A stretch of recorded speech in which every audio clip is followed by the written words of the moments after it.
شروع اللہ کے نام سے جو بڑا مہربان نہایت رحم والا ہے۔ جن لوگوں نے کفر کیا اور اوروں کو خدا کے رستے سے روکا، خدا نے ان کے اعمال برباد کر دیے، اور جو ایمان لائے اور نیک عمل کرتے رہے اور جو کتاب محمد صلی اللہ علیہ وآلہ وسلم پر نازل ہوئی اسے مانتے رہے اور وہ ان کے پروردگار کی طرف سے برحق ہے، ان سے ان کے گناہ دور کر دیے اور ان کی حالت سنوار دی۔ یہ ہفتے اعمال اور اصلاح حال اس لیے ہے کہ جن لوگوں نے کفر کیا انہوں نے جھوٹی بات کی پیروی کی، اور جو ایمان لائے وہ اپنے پروردگار کی طرف سے دین حق کے پیچھے چلے۔ اسی طرح خدا لوگوں سے ان کے حالات بیان فرماتا ہے۔ جب تم کافروں سے بھڑ جاؤ تو ان کی گردنیں اڑا دو، یہاں تک کہ جب ان کو خوب قتل کر چکو تو جو زندہ پکڑے جائیں ان کو مضبوطی سے قید کر لو، پھر اس کے بعد یا تو احسان رکھ کر چھوڑ دینا چاہیے یا کچھ مال لے کر، یہاں تک کہ فریق مقابل لڑائی کے ہتھیار ہاتھ سے رکھ دے۔ یہ حکم یاد رکھو، اور اگر خدا چاہتا تو اور طرح ان سے انتقام لے لیتا، لیکن اس نے چاہا کہ تمہاری آزمائش ایک کو دوسرے سے لڑوا کر کرے، اور جو لوگ خدا کی راہ میں مارے گئے ان کے عملوں کو ہرگز ضائع نہیں کرے گا، بلکہ ان کو سیدھے رستے پر چلائے گا اور ان کی حالت درست کر دے گا، اور ان کو بہشت میں جس سے ان کو شناسا کر رکھا ہے داخل کرے گا۔ اے اہل ایمان، اگر تم خدا کی مدد کرو گے تو وہ بھی تمہاری مدد کرے گا اور تم کو ثابت قدم رکھے گا، اور جو کافر ہیں ان کے لیے ہلاکت ہے اور وہ ان کے اعمال کو برباد کر دے گا۔ یہ اس لیے کہ خدا نے جو چیز نازل فرمائی انہوں نے اس کو ناپسند کیا تو خدا نے ان کے اعمال اکارت کر دیے۔ کیا انہوں نے ملک میں سیر نہیں کی تاکہ دیکھتے کہ جو لوگ ان سے پہلے تھے ان کا انجام کیسا ہوا؟ خدا نے ان پر تباہی ڈال دی، اور اسی طرح کا عذاب ان کافروں کو ہوگا۔ یہ اس لیے کہ جو مومن ہیں ان کا خدا کارساز ہے اور کافروں کا کوئی کارساز نہیں۔ جو لوگ ایمان لائے اور عمل نیک کرتے رہے ان کو خدا بہشتوں میں جن کے نیچے نہریں بہہ رہی ہیں داخل فرمائے گا، اور جو کافر ہیں وہ فائدے اٹھاتے ہیں اور اس طرح کھاتے ہیں جیسے حیوان کھاتے ہیں، اور ان کا ٹھکانہ دوزخ ہے۔ اور بہت سی بستیاں تمہاری بستی سے جس کے باشندوں نے تمہیں وہاں سے نکال دیا زور و قوت میں کہیں بڑھ کر تھیں، ہم نے ان کا ستیہ ناش کر دیا اور ان کا کوئی مددگار نہ ہوا۔ بھلا جو شخص اپنے پروردگار کی مہربانی سے کھلے رستے پر چل رہا ہو وہ ان کی طرح ہو سکتا ہے جن کے اعمال بد انہیں اچھے کر کے دکھائے جائیں اور جو اپنی خواہشوں کی پیروی کریں۔ جنت جس کا پرہیزگاروں سے وعدہ کیا جاتا ہے،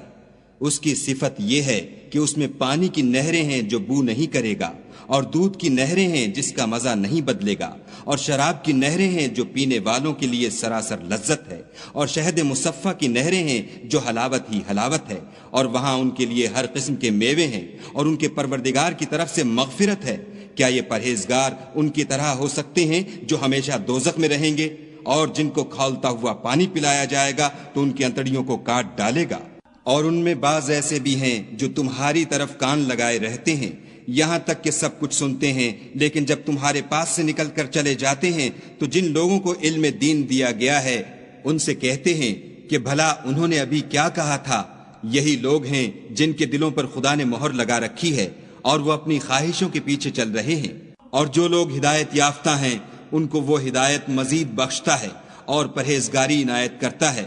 اب تو یہ لوگ قیامت ہی کو دیکھتے ہیں کہ ناگہاں ان پر آ واقع ہو، سو اس کی نشانیاں وقوع میں آ چکی ہیں، پھر جب وہ ان پر آ نازل ہوگی اس وقت انہیں نصیحت کہاں مفید ہو سکے گی۔ پس جان رکھو کہ خدا کے سوا کوئی معبود نہیں، اور اپنے گناہوں کی معافی مانگو، اور مومن مردوں اور مومن عورتوں کے لیے بھی،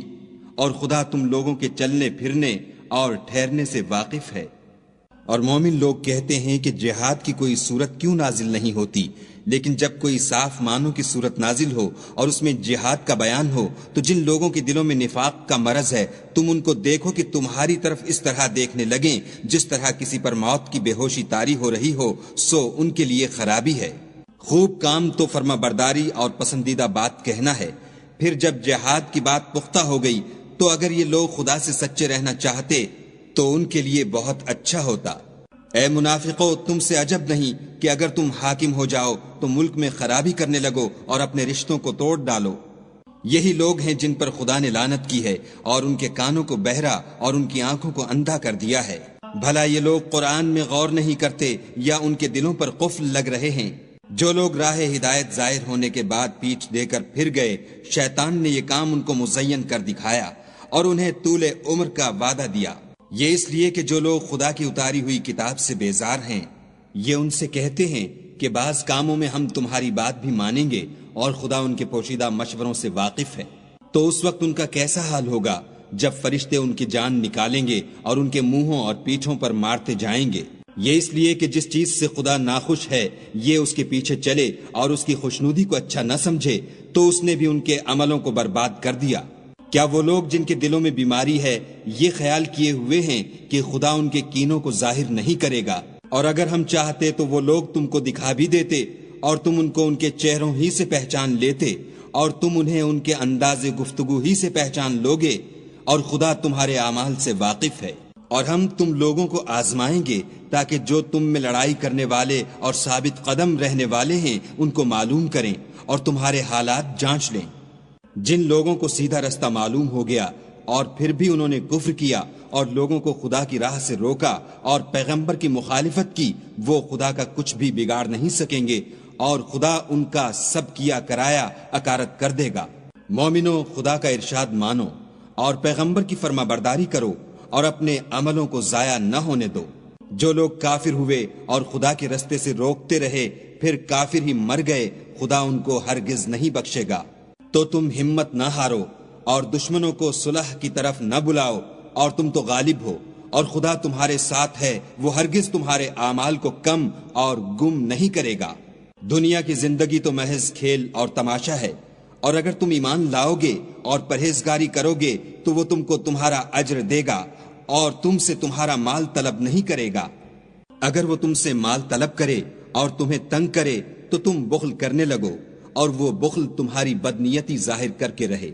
دیکھو، تم وہ لوگ ہو کہ خدا کی راہ میں خرچ کرنے کے لیے بلائے جاتے ہو، تو تم میں ایسے شخص بھی ہیں جو بخل کرنے لگتے ہیں، اور جو بخل کرتا ہے اپنے آپ سے بخل کرتا ہے، اور خدا بے نیاز ہے اور تم محتاج۔ اور اگر تم منہ پھیرو گے تو وہ تمہاری جگہ اور لوگوں کو لے آئے گا، اور وہ تمہاری طرح کے نہیں ہوں گے۔